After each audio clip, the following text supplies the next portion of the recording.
ચલો મિત્રો, આજે એક સરસ બીજો આર્ટિકલ આવ્યો છે.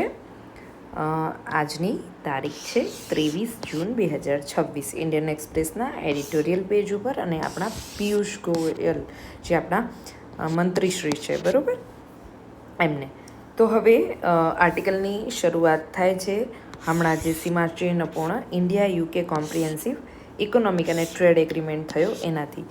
આ એગ્રીમેન્ટ વિશે આર્ટિકલ એટલે છે કે 15 જુલાઈથી આ લાગુ થવાનો છે, એટલા માટે, બરાબર.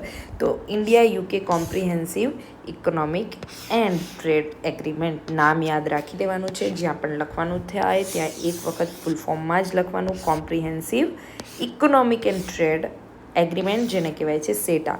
હવે આ સેટા છે ને એ એન્ફોર્સ થશે એટલે આપણા ખેડૂતો, આપણા માછીમારો, આપણા કારીગરો અને આપણા નાના નાના જે ઉદ્યોગ સાહસિકો છે એમને ફાયદો થશે.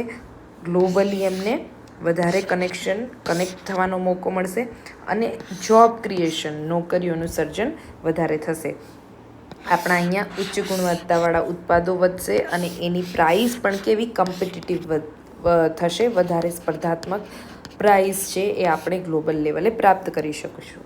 આપણા પ્રાઇમ મિનિસ્ટર મોદીજીનું વિકસિત ભારત 2047નું જે મિશન છે એના માટે આ એગ્રીમેન્ટ છે એ વિન વિન એગ્રીમેન્ટ પુરવાર થઈ શકે એવું આપણા મંત્રીશ્રીનું અહીં કહેવું છે. આ એગ્રીમેન્ટ આવશે એનાથી બજારો સુધી પહોંચ વધશે. જે લેબર ઇન્ટેન્સિવ સેક્ટર છે, કે જે શ્રમ સઘન જે આપણા ઉદ્યોગો છે એને પણ ફાયદો થશે. અને કહેવાય છે કે આનાથી 99% જેટલું ટેરિફ લાઇન છે એ દૂર થઈ જશે, બરાબર. અને લગભગ 100% જેટલી ટ્રેડ વેલ્યુ છે એ આ એગ્રીમેન્ટ છે સેટા એની અંદર કવર થઈ જાય છે. અને એના કારણે ઇન્ડિયાનો એક્સપોર્ટ છે એના માટે હવે બહુ મોટી તક છે કે યુકેના બજારમાં આપણે આપણા એક્સપોર્ટને વધારે પ્રતિસ્પર્ધી બનાવી શકીશું. આગળ અગેન એ જ વાત છે કે આપણે ફાર્મર્સને ફાયદો થશે, માછીમારોને ફાયદો થશે, વિમેન છે, સ્ટાર્ટઅપ છે, MSME છે, આ બધાને ફાયદો થશે. એટલે ભારત ગ્લોબલ વેલ્યુ ચેઇન છે એમાં પોતાની પહોંચ વધારી શકશે અને ભાગીદાર બની અને વધારે આપણો નિકાસ આધારિત આપણી અર્થવ્યવસ્થા બનાવી શકીશું. હવે આ જે સેટા છે એ આપણા માટે જે યુકેનું કેવું પ્રીમિયમ માર્કેટ છે એના દરવાજા ખોલશે અને ડ્યુટી ફ્રી આપણી ત્યાંની પહોંચ છે એ વધારશે. એના કારણે આપણો એક્સપોર્ટ, કૃષિનો જે નિકાસ છે એ વધારે વધશે અને ભારતમાંથી કૃષિ નિકાસને પ્રોત્સાહન મળશે. આગળ લેખક કહે છે કે આના કારણે આપણી કૃષિની જે વેલ્યુ ચેઇન છે એ ખૂબ જ મજબૂત બનશે. અહીંયા પછી નોર્મલ બધી વાત કરવામાં આવી છે કે જે સિરિયલ્સ છે, મિલેટ છે, એપલ્સ છે, ઓટ્સ છે, જે કુકિંગ ઓઇલ છે, જે મરી મસાલા છે, આ બધાને વધારે નિકાસ કેન્દ્રિત બનાવી શકાશે. આગળ વાત કરીએ કે આપણા જે પરંપરાગત કારીગરો છે એમના જે મેન્યુફેક્ચરિંગ છે, એમની ઉત્પાદો છે એની પણ માંગ વધશે. એ જ વાત છે, સ્મોલ બિઝનેસ છે એ પણ વધારે સમૃદ્ધ બનશે. કંપની જે છે, જે સ્પોર્ટ્સ સેક્ટરની કંપની છે, જેમ કે જે સોસર બોલ્સ બનાવે છે, ક્રિકેટ ગિયર બનાવે છે, રગ્બી બોલ બનાવે છે, રમકડા બનાવે છે, આ બધાને સિગ્નિફિકન્ટલી એમનો વિસ્તાર યુકેના માર્કેટમાં વધશે. આગળ કહે છે કે આનાથી જુઓ, આ સરસ એક વસ્તુ છે કે જે આપણે આપણા આન્સર રાઇટિંગમાં ઉપયોગમાં લઈ શકીએ કે looms of Tripura, labs of Bengaluru, diamonds artisan in Surat and coders in Hyderabad, આ બધાને ફાયદો મળશે. તો આવું છે ને આપણે આપણા સમાપનમાં લખીએ તો બહુ સરસ લાગે, બરાબર. કે આ જે સેટા છે એના કારણે શું થશે, તો from the looms of Tripur, બરાબર, તિરુપુરની જે વણાટકળા છે એ, બેંગ્લોરની જે પ્રયોગશાળા છે તે, સુરતના હીરા અને હૈદરાબાદના કોડર, આ બધાને ફાયદો મળશે. એટલે કહે છે કે રિયલ ઇકોનોમીનો આ જાણે એગ્રીમેન્ટ છે એ રિયલ ઇકોનોમી ભારતની છે એને સ્પર્શે છે. આગળ વાત છે કે 137 જેટલા સબ સેક્ટર છે એક્સપોર્ટને લઈને, જેના હિતો નિકાસ કેન્દ્રિત છે, એ સર્વિસ સેક્ટરના છે મોટા ભાગે, એને વધારે આનાથી ફાયદો થશે. આગળ આર્ટિકલમાં વાત કરી છે આઈટી એનેબલ સર્વિસ છે એ ફાઇનાન્શિયલ સર્વિસીસ છે, પ્રોફેશનલ સર્વિસીસ છે, health care, education, engineering, telecommunication, આ બધી જ સર્વિસ છે એને શું મળશે? સપોર્ટ મળશે અને માર્કેટ સુધી એમની પહોંચ વધશે.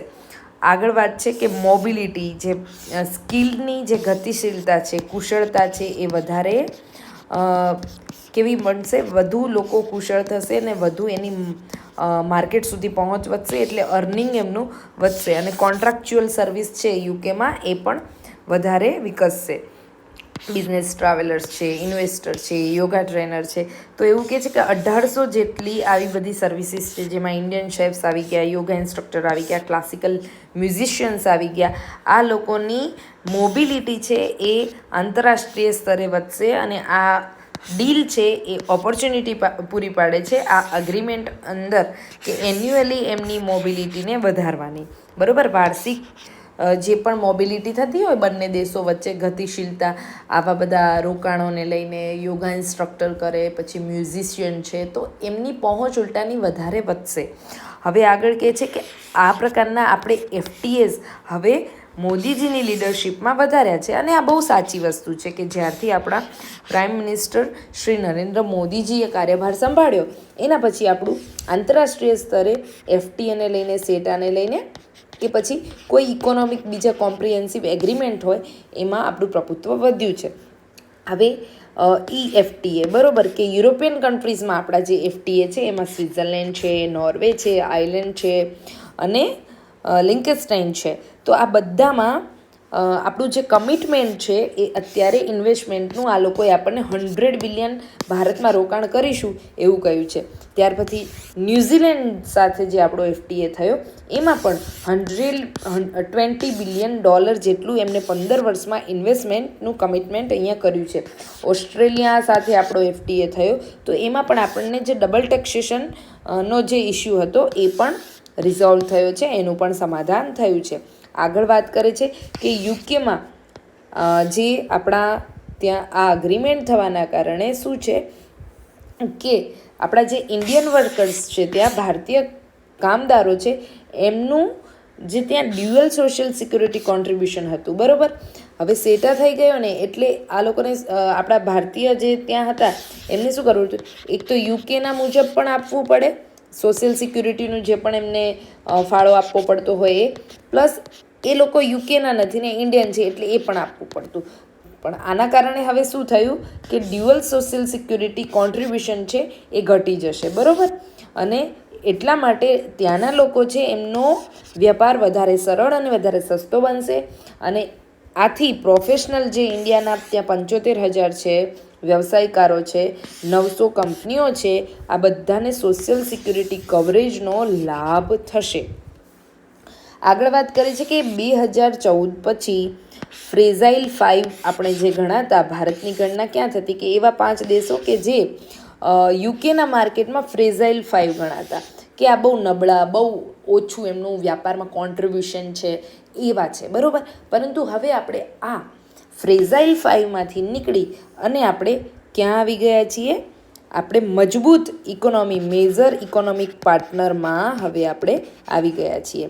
તો આ વખતે શું હતું? આપણા અહીંયા નીતિઓ સારી નહોતી, કરપ્શન સ્કેન્ડલ વધારે થતા, એટલા માટે આ ફ્રેઝાઇલ 5 ઇકોનોમીની અંદર આપણે એ 2014 પહેલાં ગણના થતી. પરંતુ હવે આપણે આપણો જે ગ્લોબલ કોન્ફિડન્સ છે એને પુનઃપ્રાપ્ત કર્યો છે.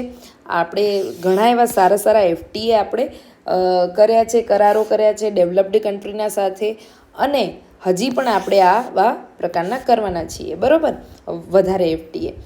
આના કારણે આપણને બહુ મોટું માર્કેટ મળ્યું, ભારત માટે વિન વિન સિચ્યુએશન ઊભી થઈ. કેમ તો ઇન્ડિયાના કોર સેક્ટર છે એના બિઝનેસ રોકાણકારોને પણ ફાયદો થયો અને આ બધાના કારણે ભારતની અર્થવ્યવસ્થા ખૂબ મજબૂત બની અને ઇન્ડિયાનું કમ્પિટિટર્સ છે એ હવે આંતરરાષ્ટ્રીય સ્તરે બન્યા અને ભારતે પણ પોતાના દરવાજા ખોલી દીધા. પ્રાઇમ મિનિસ્ટરની લીડરશિપમાં આપણી અર્થવ્યવસ્થા વધારે મજબૂત બની, આપણે વધારે વિશ્વસનીય ભાગીદાર બન્યા અને ભરોસાપાત્ર એક ભાગીદાર તરીકે ઉભરી આવ્યા. આ જે વોલેટાઇલ વર્લ્ડ છે, અત્યારે વર્લ્ડ કેવું છે, આખું વિશ્વ છે, એમાં વ્યાપારને લઈને, રોકાણને લઈને, સંશોધનોને લઈને બરાબર લીડરશિપને લઈને એક વોલેટાઇલ સિચ્યુએશન છે, એક આમ ડામાડોળ સિચ્યુએશન થઈ ગયું છે. પરંતુ આવી પરિસ્થિતિમાં પણ ભારત એક અટ્રેક્ટિવ માર્કેટ તરીકે ઉભરી આવ્યું છે. આપણે એવા ઘણા સારા સુધારા પણ કર્યા છે. કયો છે એમાં મહત્ત્વનો કે ઇઝ ઓફ ડુઈંગ બિઝનેસ માટે કરેલા આપણે સુધારા. પછી આપણે આપણા જે અહીંયા કાયદા અન્વયે અમુક ઓફેન્સીસ એવા હતા કે જેને હવે ક્રિમિનલાઇઝ કરવાની કોઈ જરૂર નથી, બરાબર. તો એને આપણે ડીક્રિમિનલાઇઝ કરી નાખ્યું, એટલે જનવિશ્વાસ છે એ વધાર્યો કાયદા પ્રત્યેનો. અને આંતરરાષ્ટ્રીય સ્તરે આપણી જે સિસ્ટમ છે, રોકાણની સિસ્ટમ છે, આપણી જે લીગલ સિસ્ટમ છે, આપણી જે કમ્પ્લાયન્સ સિસ્ટમ છે, એમાં પણ એમનો વિશ્વાસ વધે એવા પ્રયત્નો કર્યા છે. અને આના કારણે હવે આપણે ઇન્વેસ્ટમેન્ટ ડેસ્ટિનેશન તરીકે ઉભરી આવ્યા છીએ, બરાબર. આગળ વાત કરે છે આ લેખમાં કે આ ગ્રેજ્યુઅલ ઓપનિંગ છે ડોમેસ્ટિક માર્કેટનું આંતરરાષ્ટ્રીય સ્તર માટે આપણને વધારે કોમ્પિટિટિવ બનાવે છે અને લોકલ મેન્યુફેક્ચરિંગને વધારે પ્રોત્સાહન આપે છે, જેથી આપણી હાઈ ક્વોલિટીવાળી જે વસ્તુઓ છે એ કોમ્પિટિટિવ પ્રાઇસ ઉપર ગ્લોબલ વેલ્યુ ચેઇનનો ભાગ બની શકે. આપણા પ્રાઇમ મિનિસ્ટરનું સપનું છે વિકસિત ભારત મિશન. તો પ્રાઇમ મિનિસ્ટરનું જે વિકસિત ભારત મિશન છે એમાં આપણે ઇક્વિટેબલ અને એમ્બિશિયસ ટ્રેડ એગ્રીમેન્ટ કરવાના છે. એટલે એવા ટ્રેડ કે જેમાં આપણને નુકસાન ના જાય, સામેવાળા દેશ અને આપણા બંને વચ્ચે ઇક્વિટેબલ રિલેશન હોય, સમાન આપણને ફાયદો થતા હોય એવા અને મહત્ત્વાકાંક્ષી આપણો વ્યાપારને વધારનારા એગ્રીમેન્ટ છે આપણે કરી રહ્યા છીએ. અને આના કારણે આપણે વિશ્વ સ્તરે વધુ આકર્ષક બનીશું, આપણી તકોમાં વધારો થશે, અંડર પ્રિવિલેજ જે સેક્ટર છે એ પણ હવે એનો લાભ ઉઠાવી શકશે. અને આના કારણે ભારત કેવું શાઇનિંગ એક્ઝામ્પલ બની રહ્યું છે હવે વ્યવસાયના ક્ષેત્રમાં. તો આ આર્ટિકલ હતો, આપણા મંત્રીજીએ લખ્યો હતો. આનાથી શું થયું, આપણને ઓવરઓલ સેટા જે છે એનાથી ભારતને થતા જે લાભો છે એના વિશે જાણકારી મળી. આ બધી વસ્તુઓ છે એમ અહીંયા જે કહેવામાં આવી છે એ આપણે આપણા આન્સરમાં જે GS3માં પૂછાઈ શકે. ક્યાં તો FTAને લઈને ઇકોનોમીના પેપરમાં ઇન્ટરનેશનલ ગ્લોબલાઇઝેશન પણ કઈ રીતે થયું છે એમાં પણ આપણે આ લખી શકીએ ઇકોનોમીના આસ્પેક્ટમાં, બરાબર. તો આશા છે કે આ બધા એક્ઝામ્પલ છે એ આપ મિત્રો લખશો. જેમ કે યુરોપિયન કન્ટ્રીઝમાં આપણને આ બધી કન્ટ્રીઝ સાથે FTA કરવાથી $100 બિલિયન જેટલું ઇન્વેસ્ટમેન્ટનું કમિટમેન્ટ મળ્યું છે. ઓસ્ટ્રેલિયા સાથે આપણે ડબલ ટેક્સ અવોઇડ કરી શક્યા છીએ. ન્યૂઝીલેન્ડ સાથેથી આપણને $20 બિલિયનનું 15 વર્ષમાં કમિટમેન્ટ મળ્યું છે રોકાણનું. ઓકે. અને ગેમ ચેન્જિંગ રિફોર્મ્સનું એક આ ઉદાહરણ આપી શકાય. પછી અહીંયા સારી વાત હતી કે તિરુપુરથી આપણી વણાટકળા, બેંગલુરુની લેબ્સ, સુરતના ડાયમંડ્સ, હૈદરાબાદના કોડર્સ. તો યસ, આ બધી જે સારી વાતો છે એ આપણે આપણા આન્સરમાં ઉપયોગમાં લાવીએ તો આની વેલ્યુ એડ થાય અને આપણે માર્ક્સ ફેચ કરવામાં એ મદદરૂપ થઈ શકે છે. હવે આના પરથી છે ને કે એક તમે ક્વેશ્ચન ફ્રેમ કરો અથવા તો આના પરથી તમે એક જનરલ એક પેરેગ્રાફ લખો કે તમે આમાંથી શું શીખ્યા, અને પછી તમારી નોટ્સ છે એમાં 1, 2, 3, 4 જે પણ પોઈન્ટ તમને મહત્ત્વના લાગ્યા છે એ લખી દો અને રિવિઝન કરો. ચલો ફરી મળીશું આપણે ફરી આવા એક મહત્ત્વના આર્ટિકલ સાથે એકબીજાની મદદ કરીને આપણે આગળ વધીએ.